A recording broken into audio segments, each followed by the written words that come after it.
All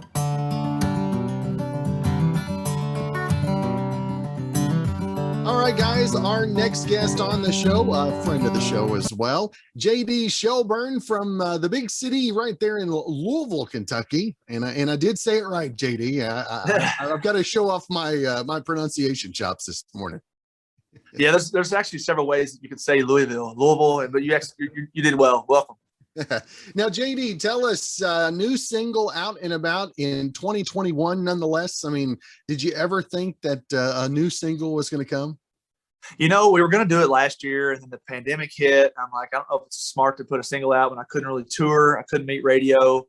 And so we just sat on it for a while. I was able to go back in the studio and complete this new album I just put out. And so Hometown of My Headlights is a new single out right now. We shot the video down the road. And, man, we're excited. It's a summer jam. I think people are amping to get back out to live music and live concerts. And so we're just excited I feel like I put it out at the right time. So we're anxious to see what it does for us. Now, you had a big CD release party, and man alive, talk about getting some hometown love from your fans. What was that like, JD? It was overwhelming. I'm from Taylorsville, Kentucky, which is right outside Louisville, about 25 minutes. And there's actually more dollar stores and stoplights in my town. I mean, it's a really small town. And we went back home last weekend to celebrate the album release, and honestly didn't have any idea how many people would show up. We put the show on for free, raised about 20 different sponsors helped us put on the show for free for the fans. So I wanted to do a show where fans didn't have to pay a dime to get in. So about 10,000 people showed up, man. It was overwhelming to say the least. The weather was absolutely perfect. It couldn't have been a better night, man. It was just good to see people smiling, people without masks, just getting some sense of normalcy back. And I actually caught a live clip of it on NBC News, national news the other night. They actually caught a picture from my show and used it as a cameo. So I was like, wow, it was really cool to see that get some nationwide exposure. Now, what has been the driving inspiration for you this last year as we've had the time away? Have you really delved into maybe songwriting or instrumentation? Well, the pandemic was definitely a break for me. I mean, I'm on the road about 200 dates a year. What was kind of a blessing in disguise, my wife was pregnant through the entire pandemic with our first son. So it actually gave me it was a blessing in disguise because it gave me time at home with her. We bought a new house during the pandemic, which was crazy. I don't know why you buy a house during a pandemic, but we did. And but it gave me time to just relax and just kind of re-energize myself because I'm on the road. I'm burning up the pavement every weekend on the road somewhere. But I got to say, the fans have kept me going. I mean, I do Facebook Lives every night, meet fans from all over the country, really. Playing songs, testing songs for my album, just anything from playing Uno with my wife at the kitchen table, anything to drive audience numbers to my website and to my Facebook is really what kept us going. What was the most difficult part about the pandemic? Was it the Facebook Lives, getting used to those? And obviously the fans got a little bit more used to the Facebook Lives as time went on. And yeah, you actually got a little bit of response after a while, right? I did. I actually got over 1 million views through the pandemic just on all my total videos. I would do a different theme a night. I do a Tom Petty night. I do an original night. I do a Matchbox 20 night, George Strait night. So I did different nights just to change it up so people wouldn't get the same old songs.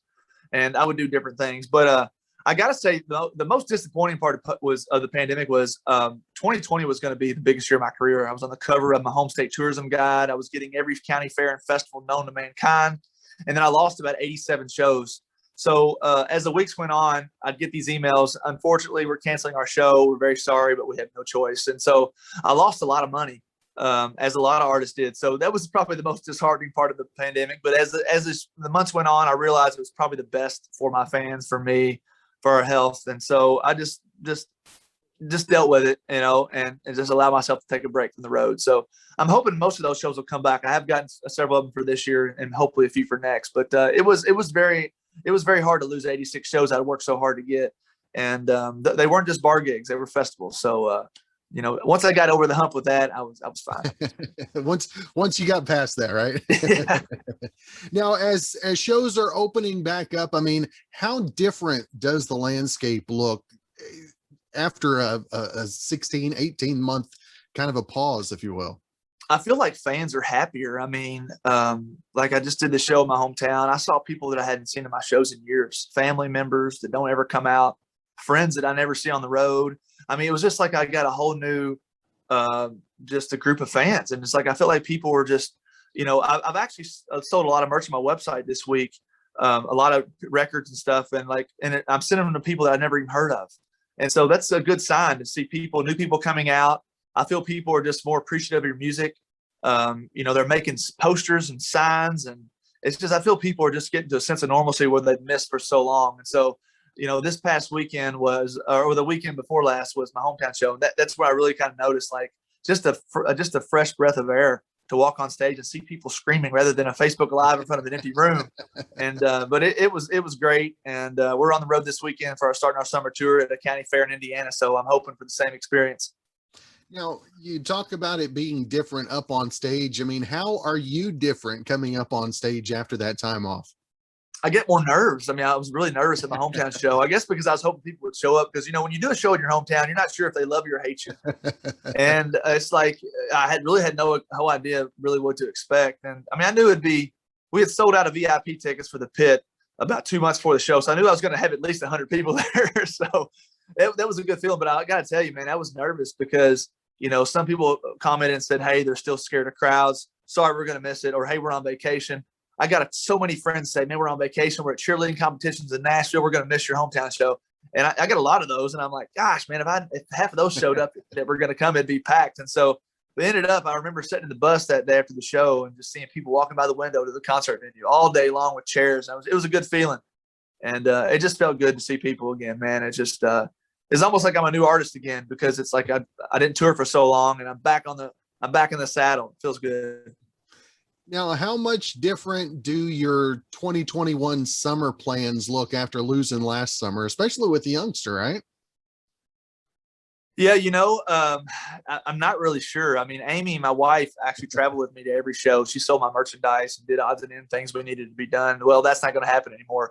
Now, if we take a bus to shows, I'll definitely bring them along, but I'm sure they won't. I don't think they like the Sprinter vans all that well. So, but I've definitely got to hire somebody else to sell merch. That's going to be a different, another expense on the road. Usually we hire a driver, so that's 2 more expenses I'm going to have. So with him, with Jax now, Jax is 9 months, but we have taken him on the road. We played in Vegas about a month ago. We did 4 nights in Vegas. That was really our first show back on the road.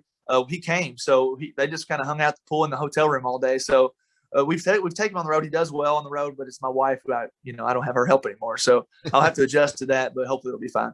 He does good on the road. She doesn't. Is that what I heard? That don't make sense, does it? You think it'd be the opposite way around. So now tell us the single, the album, to have new music out there in front of people, and the feedback that you're getting from folks with new music.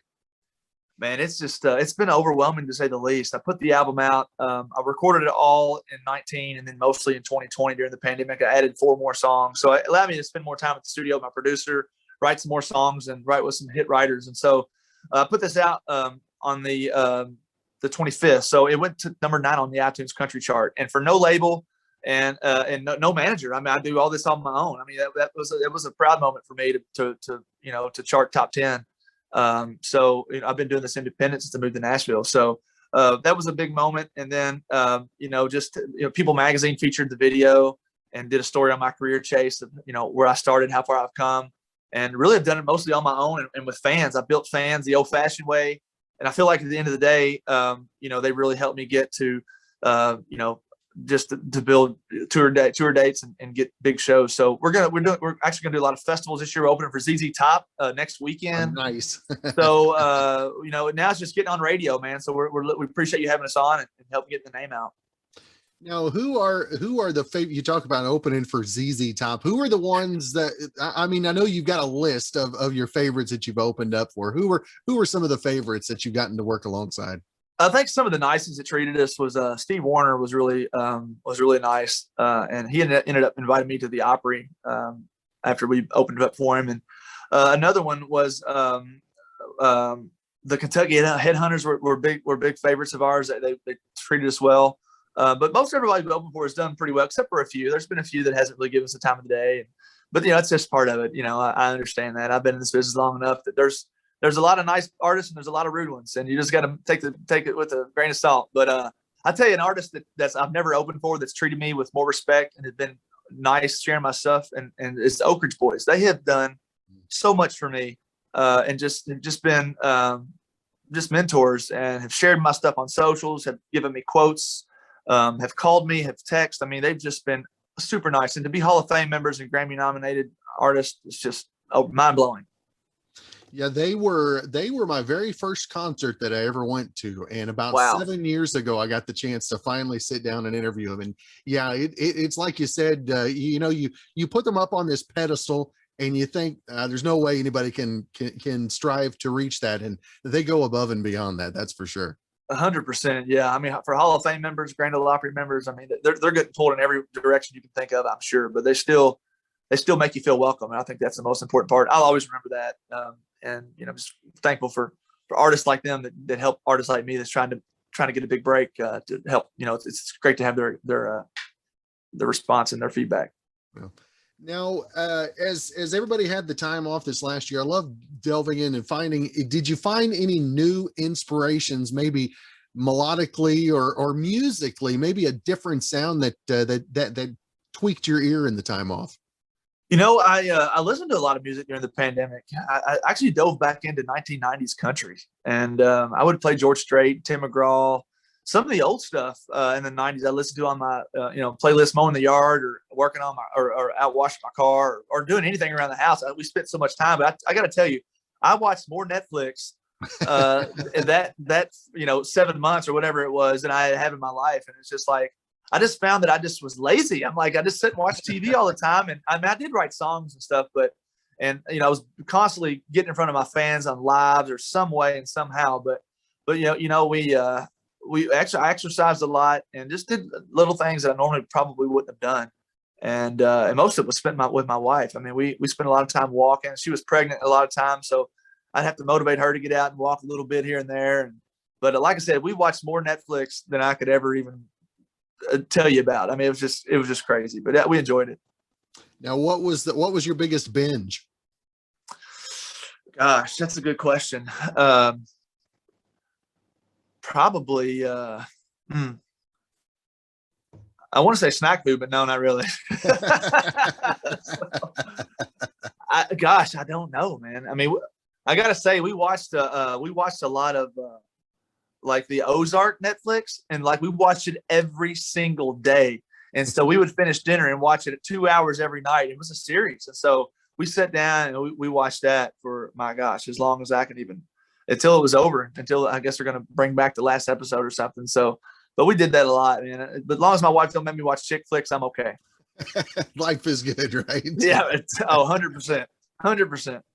Now, JD, if folks want to find more info about the album, about the single, video, social media, all that, where's the best place for folks to keep up with you, brother? I like to send people to my website, jdshelburne.com. You can Google JD Shelburne; it'll bring the website right up. Even if you spell it wrong, it'll still get there. So we encourage people to download my record. It's called Straight from Kentucky. It's got 11 songs. It's my best album out of Nashville. I put a lot of blood, sweat, and tears in this album and money. So I'd love to see you guys download the record. The song's called Hometown in My Headlights. We shot the video at this little drive-in down the road, and it's just been a great response. And I'm excited to get back to country radio, and I think 2021 is going to be my best year yet. We've got about 40 tour dates. Love to see the fans out at those. You'll find more about those on my website. So check out jdshelburne.com. Easy enough. Man, you make it easy on us, JD. I try to. Well, brother, it's always great to see you. I appreciate you taking some time out, brother. I love the new single, and thank you. Brother, hopefully we can catch up again real soon. You too, man. Thanks for all the support through the years, man. Appreciate you taking a shot at artists like me, and I look forward to seeing you soon.